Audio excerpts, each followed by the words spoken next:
My brother hid his engagement for 6 months. Everyone knew but me. I finally faced the truth about my family, the lies, and what it means to let go. I used to think my family was unbreakable. We weren't perfect, but we were close. The kind of close where you could sit in silence together and it didn't feel weird, just comfortable. I thought that kind of bond was permanent. Turns out, it only takes one secret to make you realize how fragile things really are. It started when I saw a photo on Instagram. My brother, Matt, and his girlfriend are standing in front of a vineyard, sunlight spilling behind them like a movie scene. She was holding up her hand, the ring catching the light just right. The caption said, "Can't wait to marry my best friend. I'm 6 months engaged." 6 months? That number stuck in my head like a bad song. At first, I didn't believe it. I actually checked the date twice, then went to my family's group chat to see if I'd somehow missed the announcement. Nothing. Just memes, a few updates from my parents, and old messages about my dad's birthday dinner. No one had said a word to me, but there under the post were familiar names. My mom had commented 3 heart emojis. My dad had written, "So proud of you both." My cousins and even an aunt who lives in another state had all congratulated them. Everyone knew. Everyone but me. I didn't cry right away. Mostly I just sat there in disbelief, scrolling through the comments, feeling like I was reading about strangers. After a while, I texted my mom. I tried to sound calm, but my hands were shaking. Me: "Did you know Matt's engaged?" Mom: "Yes, honey. He told us months ago." Me: "And no one thought to tell me?" Mom: "We didn't want to cause drama." That last message made me feel sick. That phrase, "we didn't want to cause drama,"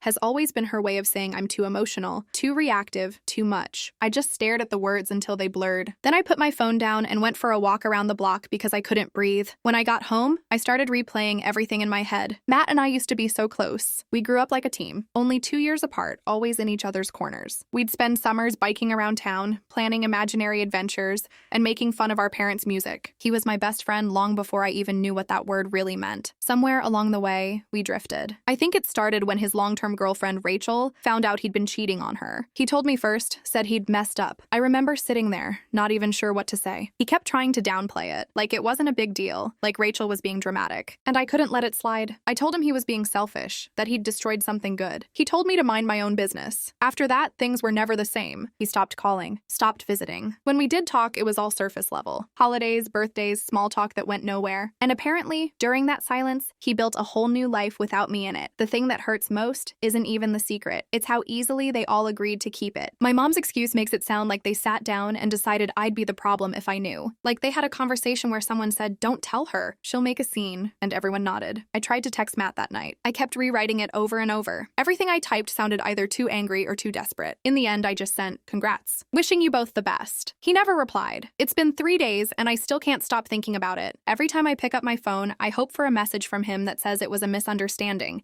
that he meant to tell me. But there's nothing. Just silence. I keep thinking about how, when we were kids, we used to build pillow forts in the living room. He'd always leave a space for me to crawl through and call it the secret entrance. He said it was only for us. I guess now the secret is just his to keep. I barely slept after finding out. Every time I closed my eyes, my brain would start spinning again, playing old conversations on repeat, trying to find the moment where I became an outsider. It's like there must have been a signal I missed, some small clue that everyone else caught. But the more I think about it, the more I realize that maybe there wasn't one. Maybe they just slowly stopped including me, and no one thought it was worth mentioning. The next morning, I made coffee and sat staring at my phone, wondering if Matt would text back. He didn't. The delivered notification sat there like a punchline. I kept checking it anyway, like maybe the message would change if I stared long enough. By noon, I couldn't take it anymore. I sent him another message. "Hey, I didn't mean to make things weird. Just wanted to say congrats properly." Nothing. Not even a thumbs up emoji. I deleted the thread so I'd stop checking it every 5 minutes. That afternoon, my mom called. Her voice had that soft, cautious tone she uses when she's trying not to admit she's guilty. She asked how I was, and I said I was fine, even though I wasn't. Then she said, "I knew you'd see the post eventually. We just thought it would be better to tell you when things settled down." "When things settled down?"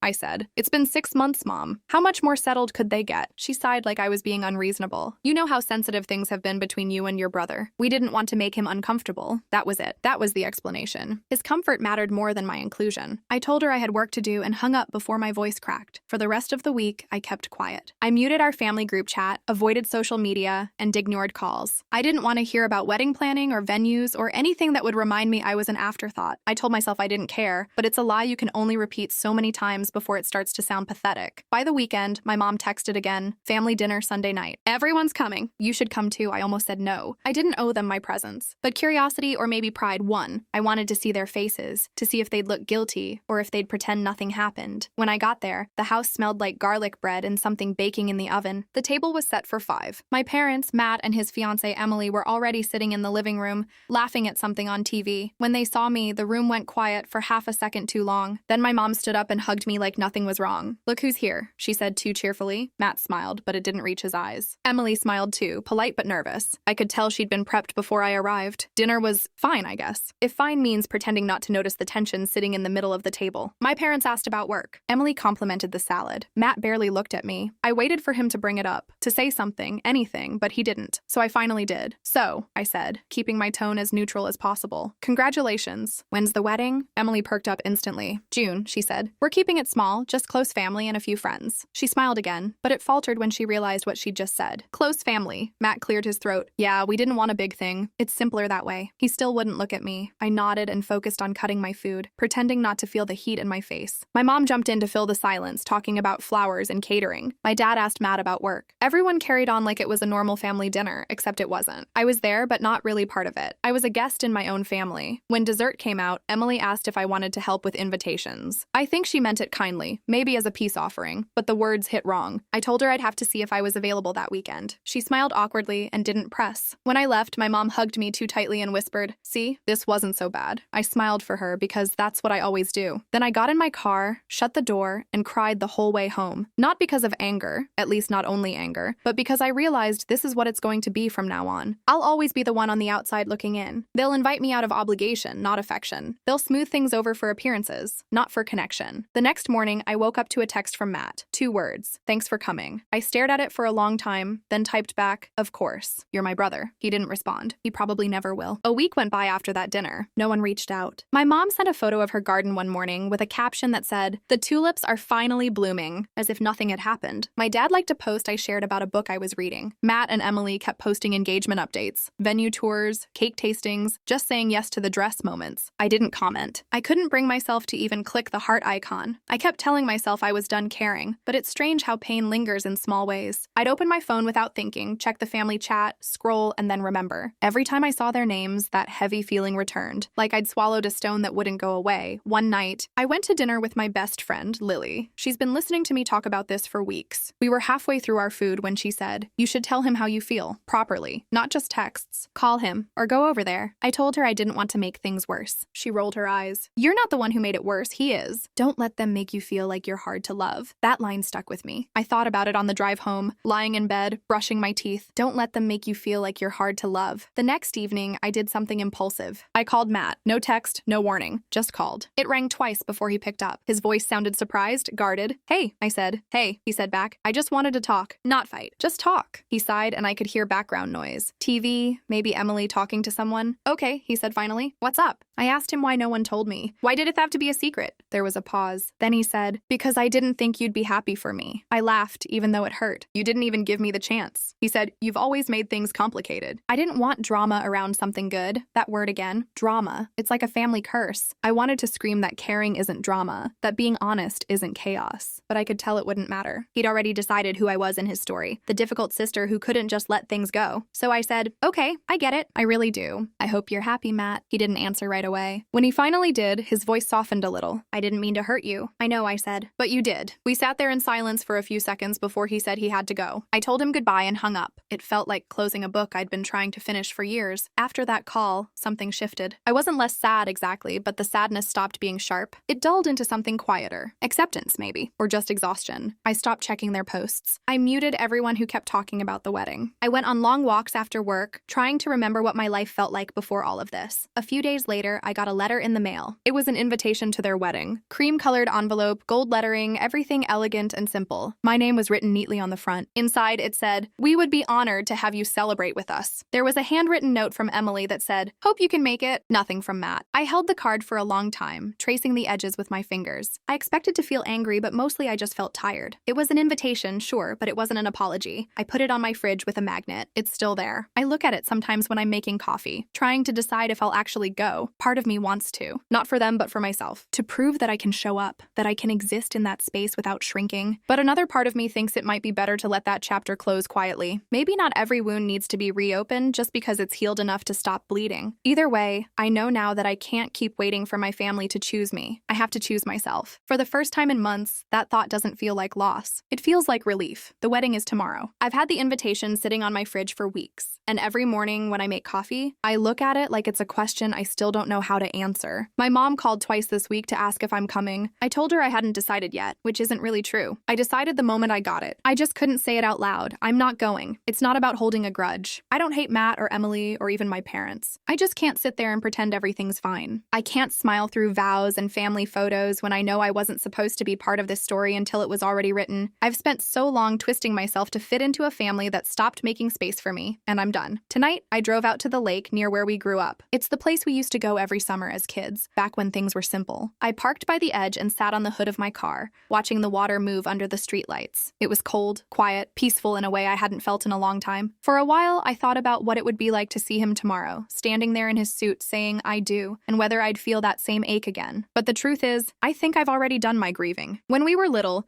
we'd build these rickety rafts out of old wood and rope, convinced we could float all the way across the lake. We never made it more than a few feet before everything started to fall apart, and we'd end up laughing in the water, soaked and happy. I remember once Matt said, "Even if it breaks, we'll just build it again." I don't think he'd remember that now, but I do. Some things break, and you rebuild. Other things break, and you learn to let them stay broken. I sat there for maybe an hour, just listening to the waves and the faint sound of crickets. For the first time in months, I felt like I could breathe. I thought about calling him, just to wish him well, but decided against it. There's nothing left to say that wouldn't sound like goodbye, and I think that's what this already is. When I got home, I took the invitation off the fridge. I didn't throw it away. I just slipped it into a drawer with some old photos, ones where we're both smiling before all the silence. Maybe one day I'll look at them and only remember the good parts. Tomorrow, while they're saying their vows, I'll probably go for a walk, maybe grab a coffee, maybe even drive somewhere new. I don't know yet, but whatever I do, it'll be something for me. Something quiet, something real, because I've finally learned that being left out of their story doesn't mean my story stops. It just means I get to start writing a new one.